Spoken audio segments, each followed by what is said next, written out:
We are going to take you live now to Melbourne, where Federal Treasurer Josh Frydenberg is about to speak. Good afternoon. These are very difficult days for more than 6 million Victorians, subject to curfews, business closures, school closures and other restrictions on their movement. It should never have got to this, but it has, and we are where we are.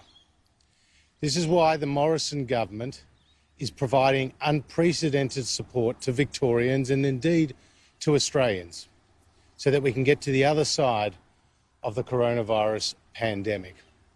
On the health front, we have around 1,500 Australian Defence Force personnel deployed here in Victoria to help with planning and logistics and with the health task.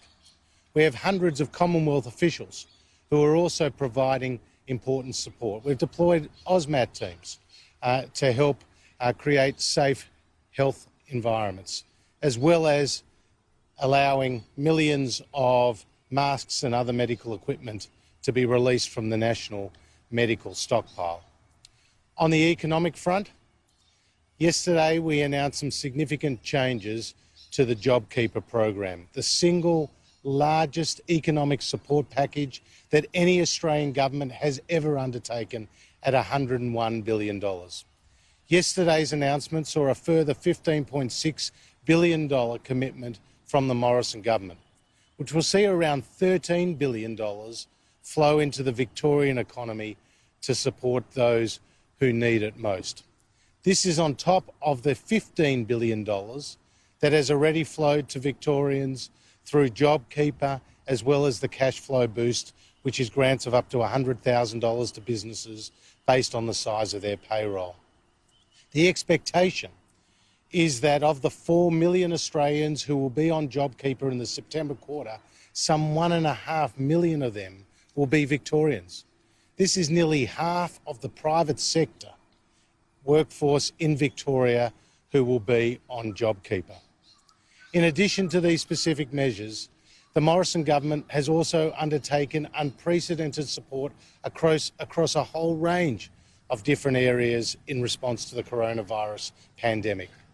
Our financial commitment, our economic supports, total $314 billion, the equivalent of around 16% of GDP, or the equivalent of $12,500 for every Australian man, woman and child. The Morrison government's commitment of $314 billion in response to this pandemic is unprecedented. In comparison, the states and territories have made a commitment of nearly $45 billion, or just over 2% of the gross state product. The states can do more, the states need to do more. They have the balance sheet strength to do so.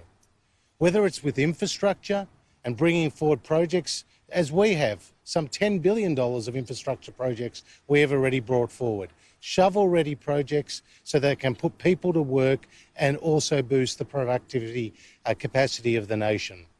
Small business grants, be they for regional areas and regional small businesses or those in the metropolitan areas. And of course, using their tax system with payroll tax relief, land tax relief and other relief that can be provided to those households and to those businesses in need.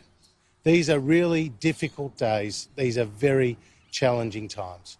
But the Morrison government will stand with every Australian to get them to the other side. First question is from Anthony Galloway at The Age.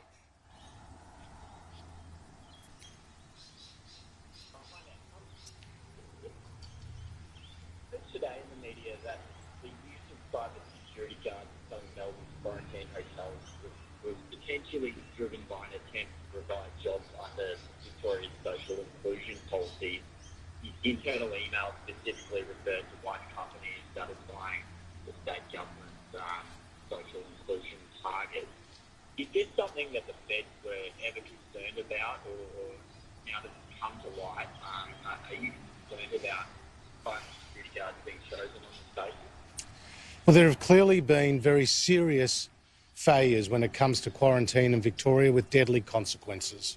And Victorians are entitled to know more and to get the answers. They know the what, but they don't know the how and the why when it comes to the quarantine failures. I'll leave that to the Victorian government to provide that explanation as Victorians need and deserve. Fiona Willan at 9. Treasurer, given Victoria is requiring the most economic support, do you think it should be contributing more than the other states and territories? Well, it should be doing whatever it can to support not only its citizens through this difficult time, but obviously the economic recovery. And right now, with the curfews, with the lockdowns, and many businesses closing their doors, they are going to need dramatic support and significant support in the weeks and indeed months to come. Now, the Victorian government's already made some announcements. It made around a $500 million announcement recently about some small business grants and some relief for those businesses, but of course it needs to do more. It was until recently planning on running operating surpluses, and we know this has been a massive shock to the economy. Now, we as a federal government have and will continue to provide the support that is necessary to Victorians and to all Australians. And the Prime Minister has a very good working relationship with the Premier, and I can say the same for my relationship with the Victorian Treasurer. But this is a joint effort, and the states can do more and the states do need to do more, including here in Victoria. Jay from the ABC. Treasurer, just when it comes to economic support, the opposition has criticised the amount of time it's taking to finalise the guidelines for the arts and entertainment package. Why is that process taking so long? Well, obviously, we've announced a $250 million commitment to the arts sector, as well as a $400+ million package of supports to attract major film productions to Australia. So this will all create jobs. Paul Fletcher will be working through those details, obviously getting the guidelines right and providing those opportunities to the businesses. But dare I say it, there are many in the arts sector who are right now receiving their $1,500 fortnightly payments, whether they're symphony orchestra, whether they are the film and theatre production agencies and centres. They are receiving money coming from the federal government right this minute. And these announcements that we made were additional to that. But when it comes to the opposition, I think the Australian people are sick and tired of their whining. They can always criticising and talking down the Australian economy. This is a Team Australia moment. It's not a time for them to constantly be carping from the sidelines, talking down the Australian economy.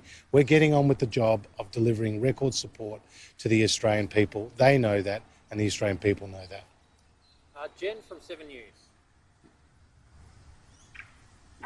Treasurer, Daniel Andrews says that he takes full responsibility for the hotel quarantine issue. Given it was a huge failure, does that mean that he failed to properly protect the citizens of his state?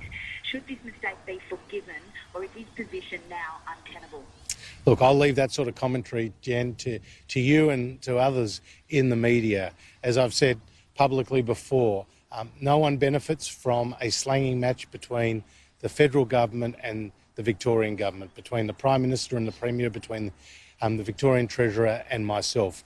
We want to get on and support Victorians as we're doing right now. And yesterday's announcement of $15.6 billion in additional commitments through the JobKeeper program has come at a great relief. I was speaking to the head of the Victorian Chamber of Commerce recently, who said how timely the announcement from the Morrison government yesterday was, how it's provided hope to Victorian businesses. This comes on top of what we've done with childcare and the new arrangements to support those in Victoria. This comes on top of the additional mental health support we're providing to Victorians when it comes to working with Beyond Blue, with Lifeline and with Headspace. This comes on top of the paid pandemic leave, the flat $1,500 payments that will go to those Victorians who have exhausted their sick leave but are required to isolate as a result of either contracting the virus or coming into contact with someone who has the virus. We're just getting on with doing our job, which is supporting Victorians. I'll leave that commentary about Daniel Andrews' performance to you. Treasurer Josh Frydenberg speaking in Melbourne. If you'd like